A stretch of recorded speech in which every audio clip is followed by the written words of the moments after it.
प्रिय भक्तों, स्वागत है आपका हमारे इस चैनल पर। आज मैं आपको होलिका दहन की पौराणिक कथा सुनाऊंगी। तो चलिए शुरू करते हैं होलिका दहन की पौराणिक कथा। लेकिन इस कथा को सुनने से पहले अगर आप इस चैनल पर नए हैं तो वीडियो को लाइक और चैनल को सब्सक्राइब करना ना भूलें। प्राचीन काल में एक अत्याचारी राक्षस था जिसका नाम था हिरण्यकश्यप। उसने ब्रह्मा जी की कठोर तपस्या करके उनसे ये वरदान प्राप्त किया था कि संसार का कोई जीव जंतु, देवी देवता, राक्षस या फिर मनुष्य उसे न मार सके। न वो रात में मरे और न ही दिन में, न पृथ्वी पर मरे और न ही आकाश में, न ही घर में मरे और न ही बाहर मरे, यहाँ तक कि कोई अस्त्र और शस्त्र भी उसे न मार सके।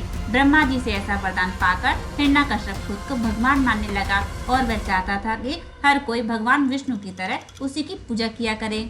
वहीं अपने पिता के आदेश का पालन न करते हुए हिरण्यकश्यप के पुत्र प्रहलाद ने उसकी पूजा करने से इनकार कर दिया और उसकी जगह भगवान विष्णु की पूजा करना शुरू कर दिया।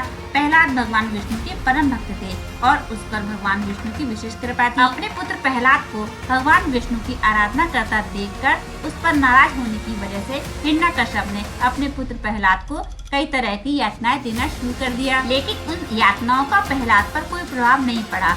इसके बाद हिरण्यकश्यप और उसकी बहन होलिका ने मिलकर एक योजना बनाई कि वे प्रहलाद को गोद में लेकर एक चिता में बैठेंगी। होलिका के पास एक ऐसा दुशाला था जिसे ओढ़ने के बाद उस पर अग्नि का कोई प्रभाव नहीं पड़ता था। दूसरी तरफ प्रहलाद के पास खुद को बचाने के लिए कुछ भी नहीं था, लेकिन जैसे ही होलिका प्रहलाद को गोद में लेकर चिता में बैठी और आग जली, वैसे ही भगवान विष्णु की कृपा से होलिका का वह दुपट्टा उड़कर प्रहलाद के ऊपर चला गया और इस तरह प्रहलाद की जान बच गई और होलिका उसी अग्नि में जलकर भस्म हो गई। यही कारण है कि होली का त्योहार बुराई पर अच्छाई की जीत के प्रतीक के रूप में मनाया जाता है।